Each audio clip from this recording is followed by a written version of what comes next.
Hello बच्चों, नमस्कार। आप सभी का बहुत बहुत स्वागत है।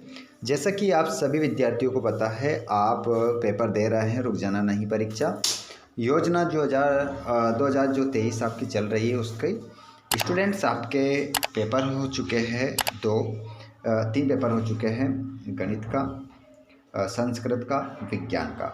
अब बारी है 20 दिसंबर को आप देने जाने वाले हैं कक्षा 10वीं का हिंदी का पेपर। प्यारे बच्चों, मैं आपको बता देता हूँ, आज रात भर में इन प्रश्नों को पढ़ जाइएगा और सुबह पेपर जाकर दीजिएगा। पूरा पेपर का सॉल्यूशन न्यू मान के चलिएगा कि आप ये समझिए कि आपने पहले ही पढ़ दिया है। स्टूडेंट्स, चलिए हम बिना देर किए स्टार्ट करते हैं और पेपर का पूरा सॉल्यूशन यहाँ पर हम कर लेते हैं। आइए स्टूडेंट्स, हम यहाँ पर आपका रुक जाना नहीं परीक्षा 2023 का पूरे पेपर का सॉल्यूशन देख लेते हैं, जो आप देने वाले हैं 20 तारीख को। चलिए पहला क्वेश्चन देखते हैं हम स्क्रीन पर। ये रहा पहला प्रश्न आपकी स्क्रीन पर। बाल गोविंद भगत ने किस परिवेश की झांकी प्रस्तुत की? तो बाल गोविंद भगत ने जो झांकी प्रस्तुत की थी वो की थी ग्रामीण जीवन की। छायावाद के प्रमुख कवियों में गिने जाते हैं जयशंकर प्रसाद। सड़क पर घूमते हुए जले हुए पत्थर पर लेखक ने उजली छाया देखी, वे थी मानव की। आग में घी डालना मुहावरे का अर्थ है, तो इसका मतलब होता है क्रोध को बढ़ाना। अगला प्रश्न देखिएगा, और अगला प्रश्न है, हिंदी साहित्य के इतिहास में स्वर्ण युग कहलाता है? तो ये कहलाता है भक्ति काल। तुलसीदास जी ने कौन सी भाषा का प्रयोग किया है? तो उन्होंने अधिकतर अवधी भाषा का प्रयोग किया है। और आप मेरे जितने भी बच्चे इस वीडियो को देख रहे हैं, आप लोगों ने कमेंट करके तो बता दिया है भाई, लेकिन आप कहाँ से देख रहे हैं ये भी बता दो। और आप लोगों से मैं पूछना चाहूँगा कि तुलसीदास जी के द्वारा रचित महाकाव्य का नाम बताइए। तो उस महाकाव्य का नाम भी आप ज़रा मुझे कमेंट करके बताएंगे। रिक्त स्थान की पूर्ति दूसरे वाले क्वेश्चन में हम देखेंगे। विद्यालय में समास है, तो विद्यालय में जो समास हो जाएगा वो हो जाएगा तत्पुरुष समास। आत्मकथ्य के कवि हैं जयशंकर प्रसाद। वाच्य के प्रकार होते हैं, तो वाच्य के जो प्रकार होते हैं वो 3 होते हैं। कौन कौन से होते हैं कमेंट करके आप बताएंगे। श्री गणेश करना का अर्थ है प्रारंभ करना। नेताजी का चश्मा पाठ के लेखक हैं स्वयं प्रकाश। और रस के अंग होते हैं 4। रस के 4 अंग कौन कौन से होते हैं जल्दी से कमेंट बॉक्स में बता दो भैया। जल्दी से ऑल बच्चे हमारे इससे जुड़ने वाले, हमारे चैनल से, और शानदार स्टडी करने वाले और अच्छे अंक प्राप्त करने वाले जितने बच्चे हैं, जिन प्रश्नों के उत्तर मैं पूछूंगा उनके जवाब सबसे पहले देखता हूं कौन देता है। चलिए अगला प्रश्न है, सिक्किम में दूध देने वाला जानवर याक है? सत्य भैया। इसमें क्या लिखोगे? सत्य। सत्य। कमसीन का शाब्दिक अर्थ सुंदर है? सत्य। रौद्र रस का स्थायी भाव शोक है? असत्य। महाकाव्य का आकार बड़ा होता है? सत्य। संगतकार पाठ मंगलेव डबराल ने लिखा है? सत्य। भोलानाथ ने मुसन तिवारी को चिढ़ाया था? असत्य, क्योंकि बेजू ने चिढ़ाया था। ठीक है, आगे बढ़ जाइए। यहाँ पर अब जोड़ी देखेंगे हम।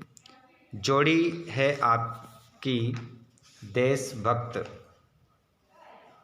तो देशभक्त को आप मिला दोगे यहाँ तत्पुरुष समास से। फसल जो पाठ है वो नागार्जुन का है। भयानक रस का स्थायी भाव जो होगा वो वे होगा। अंगूठा दिखाना मतलब मना करना। और निपात शब्द जो है वो तो भी तक, ये सब क्या है? निपात शब्द हैं। और लोक प्रचलित क्या कहते हैं इसको? लोकोक्ति। चलिए आगे हम बात करेंगे विद्यार्थियों। आगे देखिएगा, एक शब्द में उत्तर दीजिए। एक शब्द में उत्तर देना है। तो आप देखेंगे पहला प्रश्न यहाँ पर क्या कह रहा है कि सूरदास किसके भक्त कवि हैं? तो सूरदास जी ने जो भक्ति की है वो किसकी की? कृष्ण की। पहले का आंसर क्या हो जाएगा? कृष्ण होगा। मात्रिक छंदों में किसकी गणना होती है? तो इसका आंसर हो जाएगा मात्रा की। मात्रा की। छायावाद का प्रारंभ कब से हुआ? तो छायावाद का जो प्रारंभ हुआ वो हुआ 1920 से। तुलसीदास द्वारा रचित महाकाव्य का नाम, देखो वो क्वेश्चन जो मैंने पूछा था आप लोगों से आ गया है क्वेश्चन। तुलसीदास जी के द्वारा रचित महाकाव्य का नाम बताना है। महाकाव्य का नाम क्या होगा ये आपको बताना है। ठीक है, तो ये क्वेश्चन तो मैं आपको बताऊंगा नहीं क्योंकि आप मुझे बता रहे हैं। ठीक है, बुद्धिस्ट श्वेत पताकाएं फहराते थे, तो ये कब फहराते थे? वो किसी बुद्धिस्ट की मृत्यु पर। बुद्धिस्ट की मृत्यु पर। मोहन गांव को जाता है, कैसा वाच्य है? तो मोहन गांव को जाता है विधानवाचक वाक्य आपका हो जाएगा। तो ये हमारे 30 ऑब्जेक्टिव क्लियर हो गए हैं। उसके बाद में हम देख लेते हैं अगले प्रश्न। छठे में क्या है? भक्ति काल की 2 विशेषताएं लिखिए और नई कविता की विशेषताएं लिखिए। जिसके बाद में कवि की आंख फागुन की सुंदरता से क्यों नहीं हट रही है? पाठ के आधार पर बाल गोविंद भगत के मधुर गायन की विशेषताएं लिखिए। रस किसे कहते हैं? रस के अंगों के नाम लिखिए। शब्द शक्ति किसे कहते हैं? इसके प्रकारों के नाम लिखिए। आगे भी आप सभी क्वेश्चन देख सकते हैं। इन्हीं प्रश्नों को आपको पढ़ना है। आपका पेपर जो है बहुत ही शानदार जाएगा। और आप लोग जो हमारा टेलीग्राम चैनल है उसकी लिंक अब आपको दे देते हैं हम। डिस्क्रिप्शन में जाइए, वहाँ पर हमने लिंक दे रखी है। वहाँ पर पूरा पेपर का सॉल्यूशन आपको मिल जाएगा A to Z। देखिए यहाँ पर हम बात कर रहे हैं विद्यार्थियों, क्वेश्चन नंबर 18 में क्या करना है? पद्यांश का संदर्भ प्रसंग सहित व्याख्या करना है। तो हरि है राजनीति पढ़ाए, तो ये जो पाठ है इसमें लिखेंगे अपन प्रस्तुत पंक्तियाँ हमारी पाठ्य पुस्तक क्षितिज के काव्यखंड के पाठ पद से ली गई है। इसके रचयिता सूरदास जी हैं। ये तो हो गया हमारा संदर्भ। प्रसंग की बात करते हैं तो इसमें प्रसंग है कि गोपियाँ कह रही हैं कि कृष्ण ने क्या पढ़ ली है? राजनीति पढ़ ली है। उद्धव तुमने जो ये बात कही है इसे सुनकर हम समझ गई हैं। तो ये कहा गया है। नीचे वाले की हम बात करें तो छोटे से जीवन की कैसे बड़ी कथाएं आज कहूँ। तो ये जो बातें कही हैं ये पाठ जो लिखा है वो लिखा है जयशंकर प्रसाद ने। ठीक है, जयशंकर प्रसाद ने इस पाठ को लिखा है और इस पाठ का नाम है आत्मकथ्य। तो आप इतना करके तो लगा ही सकते हैं। ठीक है, प्रत्येक बच्चा लिख देगा। तो ये संदर्भ में आ जाएगा और प्रसंग में अब देखिए यहाँ पर देख सकते हैं। उसी प्रकार यहाँ पर नेताजी का ध्यान भी पहली बार मुझ पर केंद्रित हुआ। लड़कियों की जिस उम्र में शिक्षा के साथ साथ सुगढ़ गृहिणी कुशल पार्क शास्त्री बनाने में नुस्खे जुटाए जाते थे, पिताजी का आग्रह रहता था कि मैं रसोई से दूर ही रहूं। मतलब ये जो लिया गया है मन्नू भंडारी के द्वारा लिखा गया पाठ से लिया गया है। ठीक है, एक कहानी है भी, ये लखनवी अंदाज से लिया गया है यशपाल के पाठ से। और क्वेश्चन नंबर 20 में आपको क्या लिखना है? बेरोजगारी की समस्या पर अनुच्छेद लिखना है और कोविड-19 स्वतंत्रता दिवस पर संवाद लिखिए।